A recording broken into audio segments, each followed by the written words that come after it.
Hey guys, BuildZoid here, and welcome to part 4 of explaining what most of the DDR4 timings do. This is potentially going to be the last part in the series, not because we're going to cover all the rest of the timings that I wanted to cover today, but because, well, part 1 did great in terms of use, part 2 not so much, part 3 is a disaster, and I don't particularly enjoy making these videos, because it's basically just translating JDEC documentation into normie speak. Which, yeah, not really very fun to do. Um, and so at this point, you might be wondering, why are you even doing a part 4 if, you don't enjoy making these videos? And the reasoning is very, very simple. Parts 1 through 3 cover timings that have been done to death. Like, every video on YouTube that tries to cover memory timings covers the primaries, which really aren't that important for performance. And we never get to the timings that are actually really, really, really important. You know, timings that explain why dual rank memory setups demolish single rank setups. And that's what we're going to be taking a look at today. So that's the only reason why there's going to be a part 4, is because these timings are, in my opinion, far too important to not get a video, even if nobody's going to watch it, because the video is going to be way too damn long, because unfortunately, timings that are important for your performance also don't tend to be brain dead simple. And apparently the last 3 videos were somehow information dense, which I find very hard to believe, because we managed to cover a grand total of what, like 6 timing? What? Can I count? Yeah, 6 timings in like the span of 2 hours. So I don't know how that's very information dense, but yeah, apparently that was information dense. So I guess today heads will explode or something. Let's get into it. So yeah, the timings we're going to be taking a look at today are the tRRD timings, tFAW, and unfortunately we also need to include read-to-read timings, like same group and different group. Like, I technically could have done this with the write-to-write timings instead, but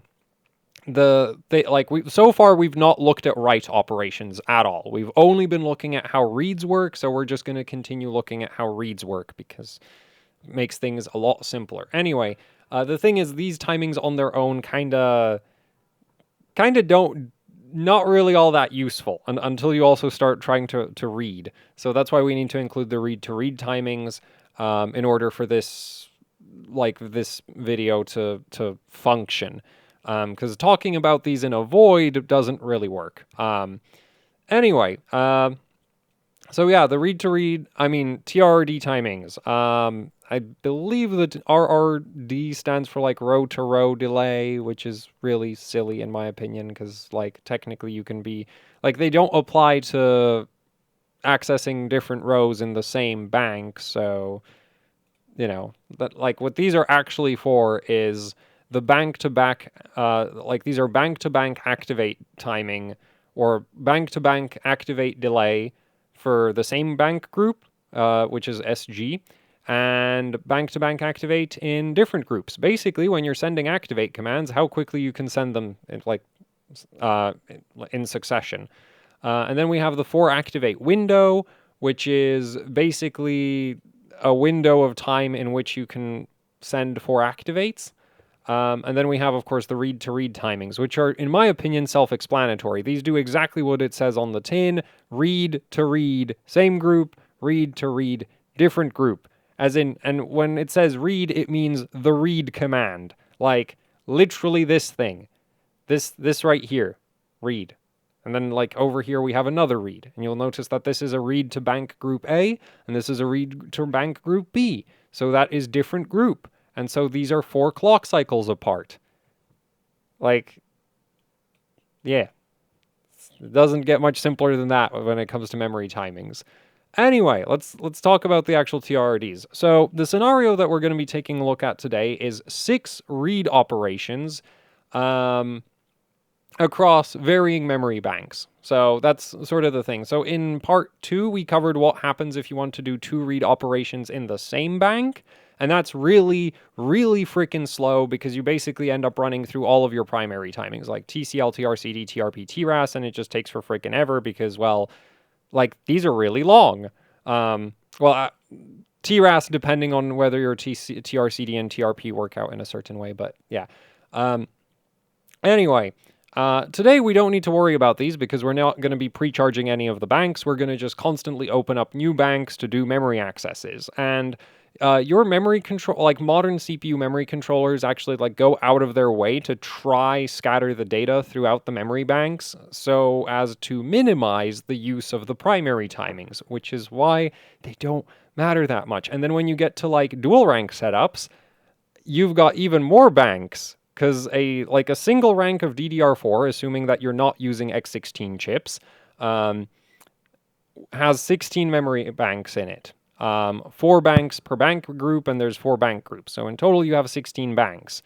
In a dual rank setup, you have 32 banks. And that means that you can do a whole lot of reading without ever having to hit TRP or TRAS or RTP. So, and that's why these timings are so very important for performance. Because if these suck, it doesn't matter that you have a bunch of banks, it still takes forever to access them. So anyway, today we're like this first spreadsheet we're looking at is the ideal timing scenario. So 4-4-16 with SG at 7 and the read to reads being at 7-4. You can sometimes run, well, depending on what clock speed you're at, you might even be able to do something like 5-4. I think at 2133, so 2133 megabits per second, so that's what, like, man, I can't do that conversion in my head. Isn't it 1066 megahertz? Yeah, it's like 1066 megahertz. You might be able to do like a 5. I think single rank setups a lot of the time can do 6, but dual rank you'll be looking at 7. Like 7 works basically always for same group. So that's why I have that at 7, because that's like a very typical timing, especially if you're on dual rank memory configuration. Anyway, so where was I? Yeah, so this is sort of the ideal scenario. I mean, these aren't ideal, but these are ideal. And these are the timings that we're actually focusing on today. So the way we would do our 6 reads here is we would obviously, and we're starting with the memory idle, as with every video in the series. So we start idle, so we need to send off a bunch of activate commands so that we can do our read operations. And so we start by sending an activate to bank group A, bank A, row 1, 2, 3. And then immediately within 4 cycles of that, we send another activate to bank group B, bank A, row 2, 3, 4. And then another activate to bank group C, bank A, row 3, 4, 5. And this is on cycle 8 because I mean, these are all different groups, so we're just constantly hitting that 4 cycle delay of read bank to bank activate different group. I really wish this was like TBBA. Like that would be such a nicer name. Also, it wouldn't I wouldn't accidentally mispronounce these two, right? Like I feel like occasionally during the video I might sometimes say tRRD SG when referring to read SG, because yeah, like there needs to the memory timings should avoid well, no, it doesn't matter. Screw it. Anyway. So yeah, we're just going to send out a bunch of activates, and then on cycle 12, we send another activate, bank group D this time, bank A, row 4, 5, 6. And then on cycle 16, we just send another activate because tFAW 16. So we're in that, like we've, we sent 1, 2, 3, 4 activates, within 16 cycles. And so, well, basically what this is the delay between the first activate and the 5th activate, right? Because these 4 activates can be anywhere in that 16 cycle window, and they all happen within 12 cycles. And then the 5th activate we send has to happen at least 16 cycles after the first activate in the sort of 4 activate sequence. So this works out just fine because it's on cycle 16. Now, if tFAW was 17, then this would get moved from 16 to 17, right? Like that's what would happen to that. But anyway, tFAW 16, so this doesn't get moved, it just lands on cycle 16, and we activate bank D of bank group A, row 768, and then we also send an activate on cycle 20 to bank C of bank group A, row 666. And so at this point, we have started activating 6 different banks in the span of 20 clock cycles, right? So this is sort of how DDR gets around the fact that each individual memory bank is atrociously slow. is you just have lots of banks, and then you interleave your memory accesses. Anyway, that first activate, obviously, like, tRCD controls the delay between the activate and the read command, right? And our tRCD here is 14. So that first, like the row 1, 2, 3 of bank A, bank group A, we can already read from that on cycle 14. So on cycle 14, since we're not doing anything else, we do send a read command. And the data from that first read operation shows up on the data bus at cycle 28, which is literally just TCL plus tRCD. Right? So 28 cycles later, we actually get data on the data bus. And then, like 4 cycles later, we send a read command to bank group B, bank A, column 23, because bank group B, bank A started activating on cycle 4, right? Plus tRCD is 18, plus TCL is 32. So again, basically TCL plus tRCD cycles later, we get our data from bank group B, bank A, column 23 of row 2, 3, 4.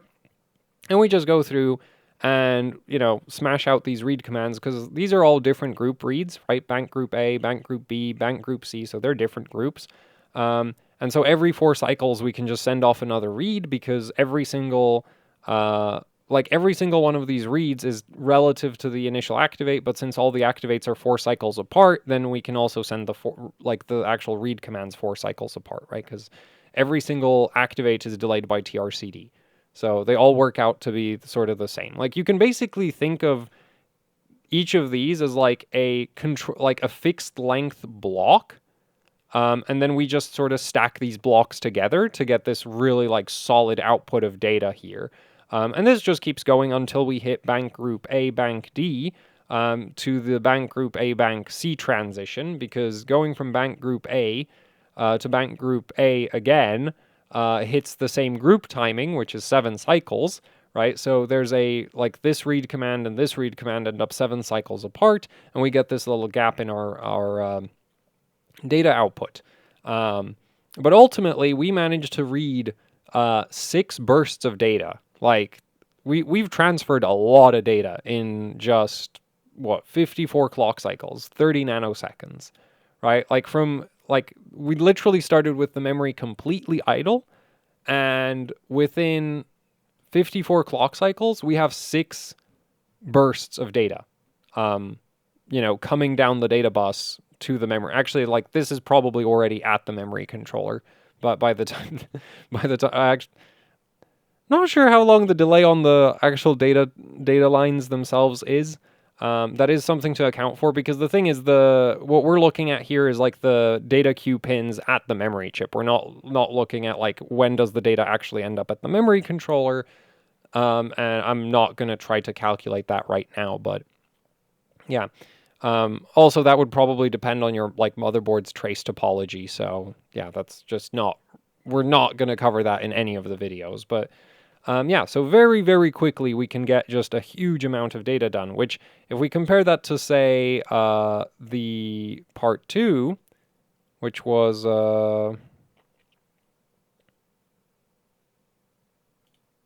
yeah, so in part 2 we were looking at reading 2 different rows in the same bank, right? So we read bank group A, row 1, 2, 3, and then row 6, 7, 8 of bank group A, bank A. That took 67 clock cycles to get 2 data bursts. So this is why, basically every new, DDR4 quadrupled the number of banks per rank of memory. So DDR3 had 4 banks of memory in a rank. DDR4 has 16. DDR5 has 32 banks per rank. And of course, on DDR4, your best memory configuration in terms of performance is dual rank, because you have 32 banks and you don't have the horrible clock speed penalties that you end up with triple and quad rank. Yeah, so because hitting the different rows in the same bank in the same memory bank takes for absolutely ever. The DRAM manufacturers and sort of CPU manufacturers sort of came to the conclusion that, the workaround for this is we just put a lot of banks And then if you have a nice long queue of memory accesses, you just don't do them to the same bank, assuming that the data, like the memory controller obviously tries to shuffle the data into the memory such that it's unlikely to hit the same bank twice in a row, because that is really, really slow, and there's nothing that can be done about that. But yeah, so this right here is very, very fast. Like, we get a ton of data in a very short amount of time. And the thing is, like, you can keep this chain going for ages and ages and ages. Because like I said, in a single rank of memory, you have 16 banks. So potentially, we could actually just keep opening, bank after bank after bank for like 16 memory accesses in a row. If you're on a dual rank setup of DDR4, you could do that for 32 memory accesses in a row without ever hitting the TRP and TRAS timing. Right? Like those timings just don't get used until you need to access a different row in the same bank.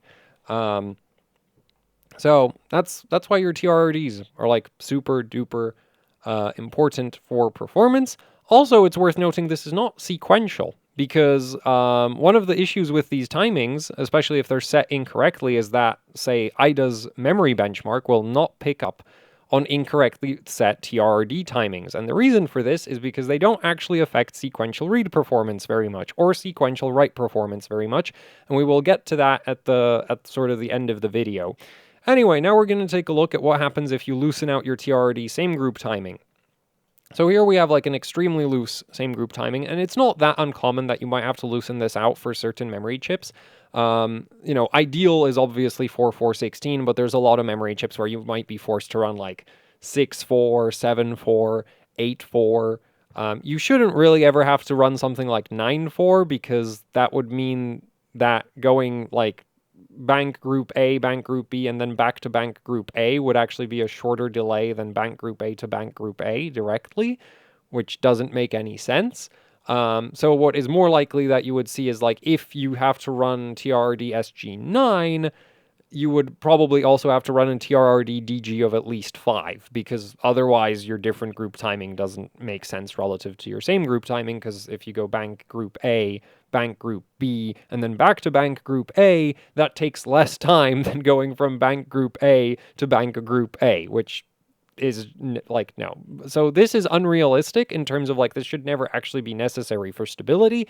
But I chose this timing of 11 because it means I don't have to shuffle the commands around too much. It also makes the difference very obvious, as you can see right here. Now, here we are increasing the same group timing by 7. But of course, previously the limiting factor for this for these last two bursts was the same, like the read to read same group delay, right? Which was 7 previously. Well, now it's no longer 7, because the activate for bank group A starts on cycle 27, so we can't send that read command until TRCD after the activate command, which ends up on 27 plus 14, so that ends up on 41. 41 is 11 cycles away from read, so this timing no longer, like, it's no longer affecting the performance in this scenario. And our final read burst gets delayed by, well, we end up on cycle 58 instead of cycle, what was it? Previously, I think it was 54. Yeah. So we finish the transfer on cycle 58. So while we have increased our same group timing by 7, ultimately it just delays that last burst by 4 clock cycles. However, this is sort of an ideal scenario. Now, like, admittedly, your memory high-end memory controllers are generally aware of the fact that it is better to access different bank groups rather than the same bank group. So the memory controller will try to avoid this timing as much as possible.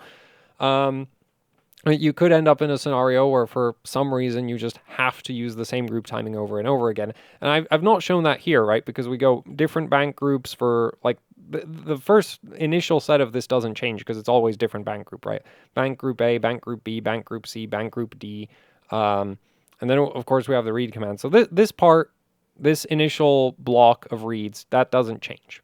The only thing that gets changed is that final burst gets delayed, because the activate for that final burst gets delayed by the tRRD SG timing. However, what if we were hitting the same bank group over and over and over and over again? Well, things would be really, really bad with 11. Now, again, Your memory controller will, under most circumstances, not have to do this. This is pretty unrealistic, but it can happen. And in that scenario, things get very bad very, very quickly, because obviously we send our first activate on cycle 0, and then our next activate, which is now, instead of going bank group A to bank group B, we're going bank group A to bank group A bank B. And then, so this has to be 11 cycles apart. Then the next activate is bank group A bank C, and that's 11 cycles apart again. And then we go bank group A to, bank group A to bank group A bank D. And so another 11 cycles. So now we have this huge gap between each of the actual read bursts, because obviously the read commands are relative to the activate commands, and the activate commands are relative to the previous activate command, right? So that's why earlier I said that you can basically think of each like set of like colors as like a fixed length block. Like this final read is always going to be there are caveats to that, but we're not going to get to them today. But basically you can think of this as this last read burst relative to this activate command is always going to be the same distance, right? Like this is on cycle 11, and now it's on, and this finishes on 42, so that's 21 cycles, right? And the beginning of that is on 39, which is just TCL plus TRCD, which is 28. So you go 11 plus 28, 39. So this delay here, this is fixed. What you're changing with the tRRDs in this specific scenario is the gap between the final read bursts, but the read bursts relative to their activates are always the same distance, right? So that's why I said, like, you can basically think of this like a yellow block that you can change where it starts relative to like the orange block, and the orange block relative to the red block. Anyway, so this is sort of worst case scenario if we're hitting the same group timing over and over and over and over again, which is really bad. Your memory controller will generally try to avoid doing this because it is really bad, right? Like even in the ideal timing scenario, it will try to avoid doing same group reads back to back because they're always going to be slow, right? Like tRRD SG just doesn't go as low as read to read different group. Like read to read same group can just never go as low as read to read different group. So the memory controller will generally try to avoid going, using the same group timings as much as possible. But if for some reason it couldn't, things would get very, very bad very, very quickly. And our final read burst now ends up on cycle 72. And this is assuming that we're hitting the same bank group 4 times in a row, which is the maximum amount of times you can do that, by the way. There's only 4 banks in each bank group, so you can't hit a single bank group more than 4 times in a row. Theoretically, what could happen is you could go tRRD same group, like once, twice, 3 times. Well, basically you'd have like 33 cycles, then you'd hit the different group timing for one step, right? So you'd go like from here to there, that could be different group. Theoretically, we could go, instead of doing what I did here, which is bank group B to bank group C, this could have been bank group B bank A to bank group B bank B. And then that would have obviously put this activate command all the way down to like, what is it? So we're on 37 right now. This would have been on like 48. So, this is still not the absolute worst case scenario for tRRD SG, as in like we're not hitting it over and over and over again, which theoretically could happen. If that actually happens, something's going wrong with the memory controller. It really shouldn't be doing that. So generally speaking, this timing is not as performance critical as the tRRD DG. Like tRRD DG is absolutely like ridiculously important. Read to read different group is also insanely important. Theoretically, if you set your read to read different group to 8, you cut your read bandwidth in half. It's really that simple. It's just like, oh, I want my RAM to go half speed. You put an 8 instead of a 4 and you're done. You're like, because this is generally the shortest read to read delay possible. And if it's not 4, well, there's going to be some massive gaps between all of your read bursts. right? Because each read burst is 4 cycles. Also, you can't set this below 4 because each read burst is 4 cycles, right? You can't have a read burst start before a different read burst finishes. So this should always be 4, basically. And you should always aim to get your tRRDs as low as possible. DG is more important than SG. Also, you'll notice that here I have tFAW at 16, and the reason for this is that the tFAW timing, like, if you're tuning your memory, the easiest way to deal with tFAW is to just set it to 16 and forget about it. And we'll get to why very soon. In fact, I think... Oh, no, it's not the next example. Next example is, what if the tRRD DG timing is loose? And I've kept the same group tight. Basically, it has the same consequences as when we kept hitting the same bank group over and over again with the loose tRRD SG. But in this case, we're not hitting the same bank group over and over again. tRRD DG is on 6. And we just end up with this 2 clock cycle gap between all of our read bursts because all of our activates have a 6 cycle gap between them. Therefore, the reads can't start until the activates are done, and the reads have to be delayed by 6 because the activates are delayed, like, spread out by 6 clock cycles. So the reads can't be closer than 6 clock cycles either. So that's what's going on here. So this is also really bad for performance because we end up with a... Oh, right, and then we have that 7 cycle. So here we have the tRRD SG effect, read-to-read SG effect over here. But the rest of these are just like, that's straight up tRRD DG just being 6 instead of 4. And so this obviously massively lowers performance as well, as it now takes 62 clock cycles to get all of this data, or about 34 nanoseconds instead of... ideal scenario was 30 nanoseconds, which is still not that big a difference. Well, that's like a 10% reduction in... Yeah, that's like a 10% reduction in... Is it? It is. It's roughly 10% in, like, random read bandwidth, because this is not a sequential read. We're going to cover a sequential read later so that I can show you why IDA doesn't care about these timings. Which is really dumb for a memory benchmark to not care about these timings. These are absolutely critical to performance, as long as you're not trying to do a sequential read, in which case they really don't matter that much. Anyway, now let's take a look at what happens if your tFAW is set very loose. And this is also the reason why, in my opinion, you should just, like, the first thing you do is you set your tFAW to 16.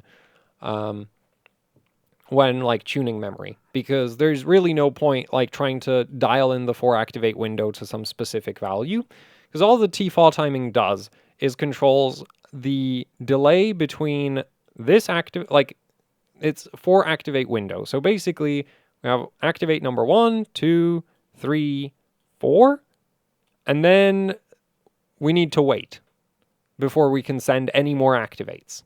And in this case, we're going to be waiting 32 clock cycles. So that 5th activate ends up on cycle 32. At this point, the 4 activate window resets. So we can just go activate, we could just spam out another 4 activates immediately, one after the other at this point. And then we'd have to wait another 32 clock cycles. So this is, in this scenario, huge gap in the reads right over here.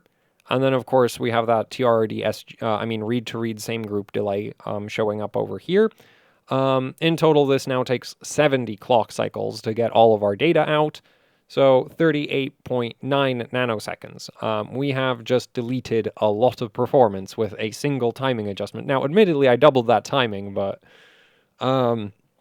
yeah, and tFAW, loose tFAW is a very quick way to delete all your performance. Now, at this point, you might be wondering, okay, Builds, why do we have a tFAW timing if, this is okay and this is okay? Why is there a tFAW? Well, the idea behind tFAW is that the activate command in and of itself is actually relatively energy intensive, as in when the memory chip is activating a row, it sucks down a bunch of power. Not as much as it sucks down during a refresh, but it does suck down a bunch of power. And so the concern is that if you send too many activate commands too quickly, you could cause a localized like brownout inside the memory chip. And I say inside the memory chip because this isn't something that you're going to see on like your voltage sensors on your motherboard. Basically, if you send too many activates too quickly, the voltage inside the memory chip can dip, which no motherboard voltage sensor is going to pick up on, but it basically means that the next activate that like any other operations that are being done in the memory chip will temporarily might not have enough voltage to complete in the like as quickly as they should, and that can cause instability. So the JDEC workaround for this was we're just going to put this extra delay after 4 activates, so you can like put you can spit out 4 activates, and then you have to wait a bunch of time so that you can't like overload the memory chip's internal power distribution. And when I say internal power distribution, basically just wires, okay? Like just wires. So that's the idea behind tFAW, is just like prevent you from pulling too much power too quickly inside the memory chip. The thing is, you can just set your activates to be looser, and that'll achieve the same kind of effect. Like, on a lot of memory chips, what I'll end up doing is running something like this, and, you know, I don't have to... Because the problem with the tFAW timing is, like, there's no way to really measure if, you know, you're having, like, power issues or something. And so trying to dial in the tFAW to a very specific value where it's like, oh yeah, this is just right to minimize the, like, power distribution issues inside the memory chip is just, like... It's not really, like, it's not practically doable. So it's far easier to just set it to 16 and then worry about your SG and DG timings, like, separately from the tFAW timing entirely, or just ignore the tFAW is the way I do it. Right? Now you might be wondering, but why don't the DRAM manufacturers do it that way? Why don't they just set the tRRDs, like tRRD, SG, and DG looser and not have a tFAW instead? Well, the thing is, if you have tFAW and like tight tRRD SGs, like tRRD timings, it gives the memory controller a bit more flexibility in terms of command scheduling if the minimum delay between read to reads is shorter. But in practice, like in my experience from benchmarking, that makes so little difference that you're literally better off. Like, instead of trying to do something like, I don't know, like, let's say like, yeah, 6-4, and then you're like 21, so that like, which basically means like your DG timing, like if you're constantly hitting different group, now you have a 5-cycle delay on that for no good reason. You know, you're in, well, not necessarily no good reason, but you're injecting a 5-cycle delay, so you could have just gone like 5, and that would have basically had the same effect, right? So that's kind of the thing, is just like super specific tFAW values are silly in my opinion. Just set it to 16 and then worry about your tRRDs. Because, yeah. Because the other thing is something like, say, this performs the same. Like, it performs basically the same in benchmarks as this does. Like, it's slightly better. Very, very slightly. Because, again, yes, there is a slight scheduling benefit if you have 4-4-48 compared to 12-12, 16, but ultimately that slight scheduling benefit is so small that it just doesn't matter, and it's just, like, bad. So, yeah. Anyway, so tFAW it literally just delays your 5th activate command relative to your first one. So every 5th activate command gets delayed by tFAW.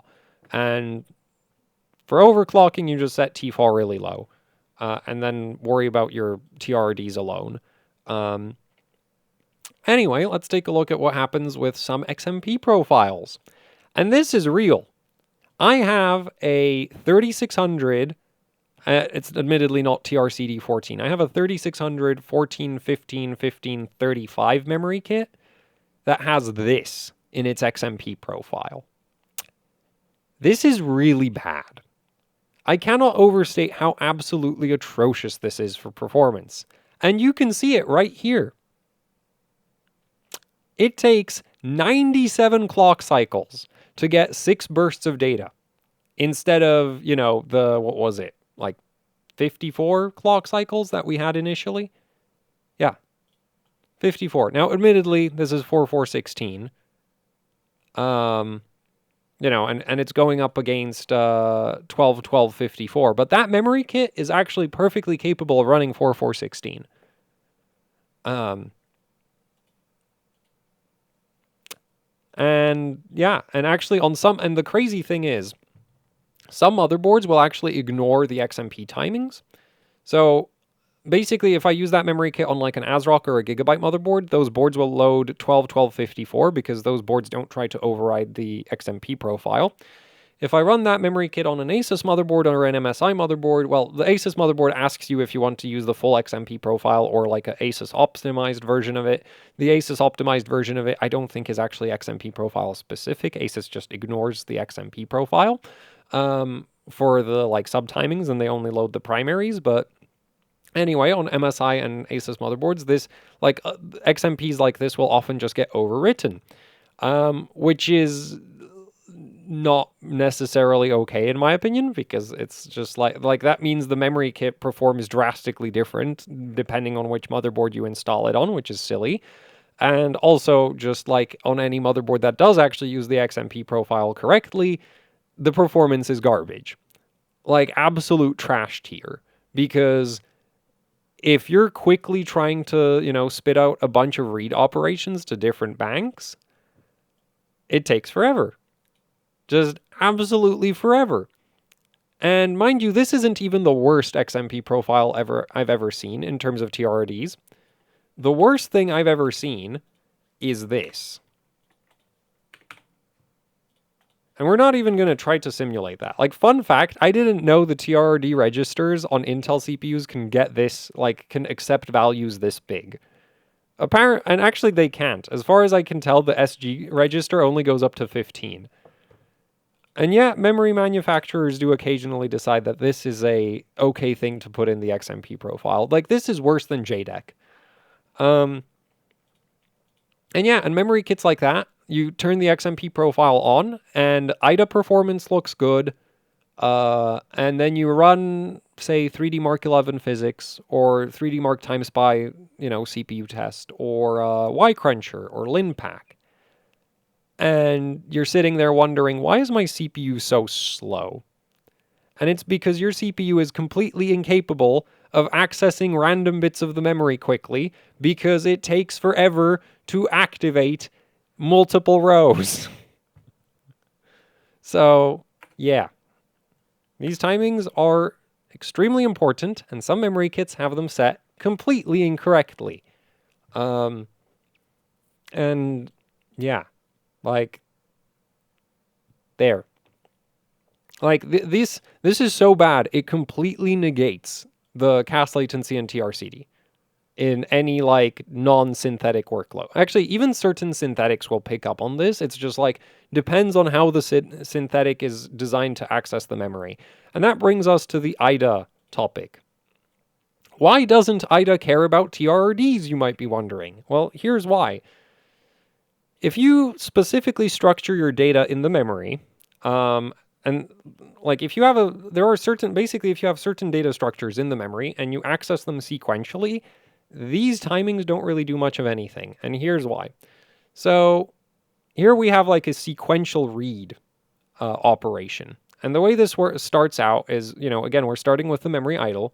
We send our activate command to row 1, 2, 3 of bank A, bank group A. Then on cycle 14, we send our read command because TRCD is 14, right? So activate to TRCD to read. That's our TRCD, and we and we want to read column 12, and then on cycle 15, because our same group and different group are 15, so it doesn't really matter. This is different group because it's bank group B, but even if it was same group, it's still 15, so it doesn't make a difference. Anyway, we send a activate to row 2, 3, 4 of bank A, bank group B. And until this activate until this activate completes, we can't send any read commands to bank group B, but we can send read commands to bank group A because we have that same group timing over here, right? So we send on cycle 14, we send a read command to column 12. On cycle 21, we send a read command to column 23. On cycle 28, we send a command to column 34. Or more like we request data from starting at column 34 because each read burst actually reads 8 columns worth of data. This is why you should have watched part 1. But anyway, so these read commands are 7 cycles apart because of our tRRD SG timing. And what ends up happening on the data queue is we get this first read burst, and then there's a little idle time, and then another read burst, and a bit of idle time, and then another read burst. And now bank group B finishes activating. Or more like on cycle 32, bank group B finishes activating. We also start an activate for bank group C on cycle 30 because, 15 plus 15 is 30. So yeah, row 3, 4, 5 is going to start activating in the background of all of this. But bank group B started activating on 15. And in fact, it was ready for a read command on cycle 29, but because we have a read command on cycle 28, we can't send another read command at least until cycle 32. So on cycle 32, we send a read command to bank group B. And now we can just alternate fire bank group A, bank group B, bank group A, bank group B. Bank group C finishes activating on cycle 44 because 30 plus 14, right? That's our TRCD. So on cycle 44, we can go and hit bank group C with with a read command. And now we just get, data from bank group A, data from bank group B, data from bank group A, data from bank group B. And the thing is, each row is 1,024 columns long, right? There's 1,024 columns. Each read command only reads 8 columns at a time. So you can send 128 reads to a single row. That means that if your data structure in the memory is ideal enough, and as a programmer, I don't think you really have that much control over how the memory controller puts stuff into the memory, but the memory controller tries to, optimize things depending on how they're being accessed. So basically, if you intentionally decide to put a big sequential block of data into the memory controller will hopefully realize roughly what you're trying to do, and it will basically try to make this scenario possible, where instead of having to worry about activating a bunch of different rows in different places, theoretically, you could open up just bank group A and bank group, you could have one bank in 2 different bank groups open. That's it. And for 128 read bursts, actually, it would be 256 read bursts. You could literally just be going bank group A, bank group B, bank group A, bank group B, without ever incurring the penalty of your incredibly loose bank-to-bank activate timings because the banks are active, right? And so this is why IDA doesn't care about these timings, because IDA's sequential read test is this. You can just, once you have 2 banks going, you can just keep alternate firing them. Now it's not admittedly, the memory controller doesn't generally manage to it's not so smart that it can optimize this to the point that I've demonstrated here. So in reality, these have a slight impact on IDA read performance, and this also has a slight impact on IDA read performance. But the thing is, once you have a couple banks active, you don't ever have to send another activate again. Or, well, you don't have to send a, activate where it would actually cause a data output stall, right? And so that's why these don't affect the, sequential read bandwidth, basically at all. So, synthetic memory bandwidth tests do not pick up on these timings whatsoever, even though if you have, somewhat randomized memory access and these are bad, you're screwed. You're completely screwed. Yeah, but if you run IDA, you won't notice. You'll have no idea what's going on until you try to run an actual compute benchmark with a non-sequential data access pattern. And there was one other thing I wanted to point out. Oh yeah, and it also doesn't affect your like single read latency, because this read over here is still on cycle 28, right? Because it's just from here to there to there. So a single read burst is not affected by tRRD at all. But if you're doing multiple read bursts and they're hitting somewhat random locations in the memory, these suddenly get very, very important. And again, like IDA's memory latency test does not pick up on bad tRRDs because it's a single read burst. Like when IDA's memory latency test is testing this, right? Like it tests this, or this.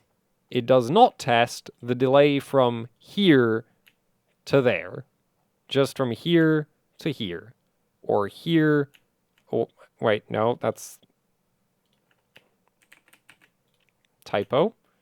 Here to there, right? Oh, and that's still wrong. There. So that's the thing. These are extremely important for performance. Absolutely critical. They're the reason why dual rank memory setups have such a massive performance advantage over single rank. Because if you have dual rank, you have more banks. And that means instead of, getting stuck doing TCL, TRCD, TRP, TRAS every so often, you can get stuck on that less often because you have banks that you can access. Ideally, you're going to be accessing a different bank or a different bank in a different rank or in the same rank, just not the same bank, right? Because hitting the same bank twice and not the same row, very, very, very slow, right? So, yeah, the tRRDs are absolutely critical for performance because if you have low tRRDs, assuming that the memory controller is doing a good job shuffling the data throughout the available memory banks, so especially if you have like dual rank memory, you can basically avoid seeing TRP and TRAS ever, right? Because the cool thing is you can actually start the pre-charge commands in the background of all of this. So if at this point I've decided, hey, I don't want to, I want to access row 2, 3, 4 of bank A, bank group A, I can put that pre-charge command. What are we at? We're at TRAS 28. So yeah, I can start that pre-charge command right there. Oops. I could do...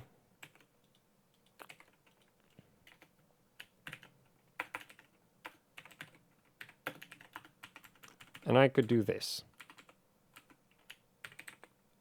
And then from cycle 28 on cycle 42, we could send another activate. Right? Bam. And so this can actually be happening in the background of our read operations. And so if you have now obviously if you're just doing infrequent memory accesses, then yeah, your tRRDs don't really do anything. But if you're if there's a lot of data that you're sort of going through in a random order-ish, these are absolutely critical. Just that's why, DDR4, going from DDR3 to DDR4, you get 16 banks on a single rank of memory instead of just 4. In fact, a single stick of DDR4 is 4 sticks of DDR3 in terms of how many memory banks it has. And then going from DDR4 to DDR5, it's 2 sticks of DDR4 on a single stick of DDR5, right? Because you get 32 banks on a single stick of DDR5, assuming that it's using X8 memory chips, not X16s. X16s are terrible. So, yeah. And so these are basically the most important memory timings that exist, as far as I'm concerned. For general memory performance. Not for IDA. IDA doesn't care because IDA is a terrible benchmark. Geekbench also doesn't really care that much. But as soon as you run an actual workload that, you know, accesses the memory, so like the CPU tests in some of the 3D marks or YCruncher, LinPack. I would assume some games, but I don't benchmark games because I find like it's too difficult. Takes too much time. You very quickly find out that these just dominate memory performance, because if these are good, you can hide the fact that the primaries suck. And even 1414 still sucks. Like this is 28 clock cycles, whereas this is 4, right? You want to hide TCL and tRCD as much as possible because they are really, really slow. So anyway, that's it for part 4. This is why tRRD timings are like more like super duper important. In fact, if you're tuning your memory, you should start with these. Like getting these down first is more important than literally everything else. Because if these are good, you can kind of hide the fact that your primaries are terrible. At least as long as you're not running IDA. Because if you run IDA, yeah, like like that's why I included my IDA bandwidth benchmark. Like, yeah, IDA doesn't care because this is totally realistic.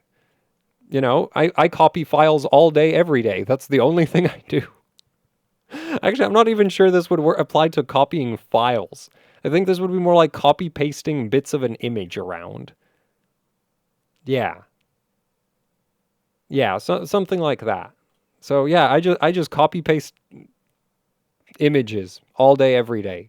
That's all I do. And so I care about the IDA bandwidth benchmark. And I don't care about tRRDs. Actually, I wonder about that, but I would assume that's like one of the few workloads that's like truly sequential. It's just like copy pasting. Anyway, that's it for the video. Hopefully it made sense. The spreadsheet is available to patrons of the channel. So yeah, if you'd like access to the spreadsheet, I might actually end up filling out all of the other timings on the spreadsheet in the future. Even if I'm not necessarily going to be making parts 5, 6, blah. Like, it's worth noting, like, we haven't even gotten past the read commands, right? Like, I've not done any videos about write commands, but writes are like reads, just weird. Like, the principles behind how write operations work are very, very similar. There's just some weirdness with them. The tRRDs still behave like tRRDs in write operations behave exactly the same as in read operations. Very important. But yeah, anyway, so that's it for the video. Thank you for watching. Like, share, subscribe, leave any comments, questions, suggestions down in the comment section below. If you'd like to support what I do here with actually hardcore overclocking, I do have that Patreon. There's a link to that down in the description. There's also the AHOC Teespring store where I've recently released new hoodie designs. So yeah, there's also shirts and posters and yeah, like other, you know, the usual YouTuber merch. There's a link to that down in the description below. And then there's also then I also have a Bandcamp. If you'd like to check that out, there's a link to that down in the description below as well. And that's it for the video. So thanks for watching and goodbye.